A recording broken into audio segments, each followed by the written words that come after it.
Yeah, look, obviously the coast can now breathe a sigh of relief from the announcement today from the Minister.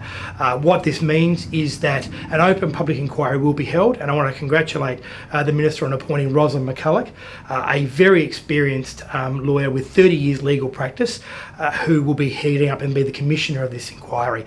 What this also means is that the elected councillors will remain suspended indefinitely for the period of this inquiry, which I think, realistically from what we've seen, the community had enough of their behaviour. They had lost confidence in the elected body. This was also reflected in one of your own recent polls, where more than 90% of people said they did not want to see the councillors returned. So the community made their position very clear, and look, I welcome the decision by the Minister today, because this reaffirms that the government is protecting the people of the Central Coast from those councillors.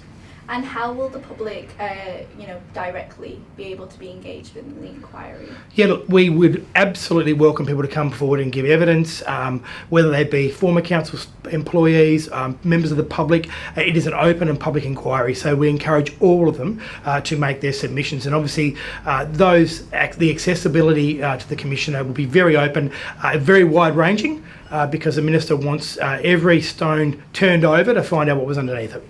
And, in the announcement today, the Minister said that the inquiry would mean that the local elections will now be postponed until late 2022. What are your thoughts on that? Look, I think it's a great outcome, because what it does is it also allows the council to get on with the job of continuing to rebuild here on the Central Coast. What we've seen over the last few years was nothing short of appalling. As I said, the community had a gutful of that sort of behaviour. This gives the community the confidence that the council can move forward without the interference of the elected body. And the other reason it's important that they stay suspended is that there can be no undue influence on people giving evidence, which is a really important factor in this. And I put a call out to all the public members of the Central Coast and the public to come forward and feel free to give evidence to Commissioner McCulloch during the length of this inquiry.